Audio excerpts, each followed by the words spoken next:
Arashi, Prince of the Sky. Chapter 13. Away.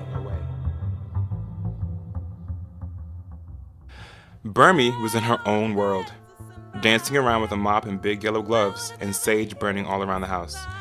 She woke up this morning and decided to remove the negative energy. The workers were still putting the door back on its hinges and the kids were gone. When she found out Arashi had snuck out to see Nagu without her, she was really hurt. She thought that he trusted her enough to wait, but that clearly wasn't the case. Nanabe assured her that she and Shimari would keep an eye out for him, so she left it to their capable hands. With Bishop off to work and everyone gone, she had to keep herself busy from not worrying. So she did what she always did to make her feel better, cranked up her favorite tunes and danced it all away. Burmy giggled to herself as she moonwalked down the long hall to Michael Jackson's Beat It. She promised herself a long time ago to never dwell in a space of worry or fear. As long as she was alive, she was going to be thankful and hope for the best every single day, rain or shine. The joint she was smoking also helped relieve some of that stress. Cher, baby, I'm home. Come give daddy some sugar. Bishop walked in with a bouquet of flowers. He had been pretty tied up after calling in favor after favor from his powerful clients to get some of the news outlets to leave his family alone. The other night placed a huge spotlight on them. Thankfully, all the videos that had surfaced had been removed and destroyed. He'd do anything to keep his family safe. Burmy put up her joint, threw the mop down, and sauntered over to her big, brolic husband. He still made her heart melt in ways that she couldn't even put into words. She reached up and brought his head down to hers and kissed him deeply. Somebody's floating on cloud 440. It's 4:20, hun. How are you, my beautiful husband? Everything work out okay? Nothing to worry about, my love. Old Bishop got the connects.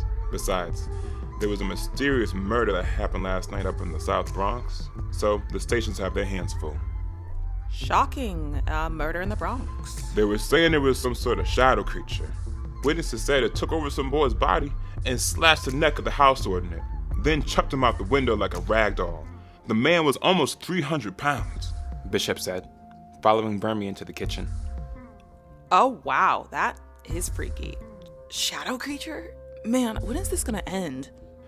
Cher, we're gonna have to prepare for there to never be an end. But that don't mean we gotta be sober for the whole thing. Go fetch me that beetle thing, baby. Hun, it's a roach. Just stop playing. She said, and went to go grab the unfinished joint. She sparked it up and took a deep toke. She held it for a second and grabbed his face, blowing it into his puckered lips and kissing him. He exhaled as the smoke left his lungs. He coughed a bit, and she patted his back to help him clear his throat. You're such a lightweight. It's so cute. Where are the kids? Dunno. Your son snuck out of the house again. Caught him on a camera jumping out of his 2-story window. She said, passing him the joint. Bishop just chuckled. Yep, that boy's a handful. Okay, you're done. I'm sure he went to talk to Nagu about the crystals. Nana called and said she'd found him and that they would be back, but nothing after that. It's been hours. She took another pull of the joint. Bishop studied her for a moment. If there was one thing he knew about his wife, it was that she was no good at holding a poker face. They sat in silence for a minute, listening to the music in the background. The joint went out and Burmy took a deep breath in. Bishop could feel her tension. Babe. I'm on it, Cher. I'll find out where they are. Promise I'll be back before dinner. She smiled as he kissed her forehead. He leapt out the front door to leave her to her thoughts. She took a deep breath in and turned up the radio. James Brown was singing, and she started to sing along. Mama's got a brand new bag. Sing your worries away, Burmy girl. Just sing. End of chapter 13.